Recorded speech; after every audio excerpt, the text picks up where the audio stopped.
ಮೇಲ್ಕಂಡ ವಿಷಯ ಸಂಬಂಧಿಸಿದಂತೆ ಬೆಳಗಾವಿ ಜಿಲ್ಲೆ ಚಿಕ್ಕೋಡಿ, ನಿಪ್ಪಾಣಿ, ಅಥಣಿ ಮತ್ತು ರಾಯಬಾಗ್ ತಾಲೂಕುಗಳ ವ್ಯಾಪ್ತಿಯಲ್ಲಿ ಈ ಕೆಳಕಂಡ ಲೋಕೋಪಯೋಗಿ ಇಲಾಖೆಯ ಸೇತುವೆ ಕಾಮಗಾರಿಗಳಿಗೆ 15 ಮತ್ತು 16ನೇ ಸಾಲಿನ ಆಯವ್ಯಯದಲ್ಲಿ ಘೋಷಿಸಿರುವ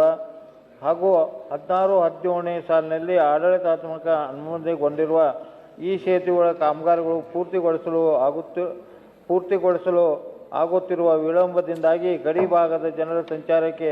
ಆಗುತ್ತಿರುವ ತೊಂದರೆಗಳ ಬಗ್ಗೆ ಸಂಯುಕ್ತ ಕರ್ನಾಟಕ ದಿನಪತ್ರಿಕೆಯಲ್ಲಿ ಪ್ರಕಟಣೆಗೊಂಡ ಆಮಗತಿಯಲ್ಲಿ ಸೇತುವೆ ನಿರ್ಮಾಣ ಅನುದಾನ ಕೊರತೆಯಿಂದ ಕಾಮಗಾರಿ ವಿಳಂಬ ಅಂತ ಮುಖಪುಟದಲ್ಲಿ ಸಂಯುಕ್ತ ಕರ್ನಾಟಕದ ಪೇಪರ್ದಲ್ಲಿ ಬಂದಿದ್ದರಿಂದ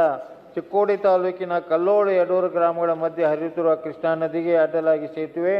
ರಾಯಬಾಗ್ ತಾಲೂಕಿನ ಚಿಂಚಣಿ ಮಳವಾಡ್ ಮತ್ತು ಅಥಣಿ ತಾಲೂಕಿನ ಜುಗುಳ್ ಖಿದ್ರಾಪುರ್ ಮತ್ತು ನಿಪ್ಪಾಣಿ ತಾಲೂಕಿನ ಬೋಧ್ ಕಾರದ್ಗ ಈ 4 ಬ್ರಿಡ್ಜ್ಗಳನ್ನು ಬರುವ ಜೂನ್ ತಿಂಗಳ ಒಳಗಾಗಿ ಪೂರ್ತಿಗೊಳಿಸಬೇಕೆಂದು ನಾನು ಲೋಕೋಪಯೋಗಿ ಸಚಿವರಿಗೆ ಕಳಕಳಿಯಿಂದ ವಿನಂತಿ ಮಾಡ್ತೀನಿ ಅಂತ ಈ ಸಂದರ್ಭದಲ್ಲಿ ವಿನಂತಿ ಮಾಡಿಕೊಂಡು ಮಾತಾಡಲಿಕ್ಕೆ ಅವಕಾಶ ಮಾಡಿಕೊಟ್ಟಿಗೆ ತಮಗೆ ವಂದಿಸಿ ನನ್ನ 2 ಮಾತುಗಳನ್ನು ಮುಗಿಸ್ತಾ ಇದ್ದೀನಿ.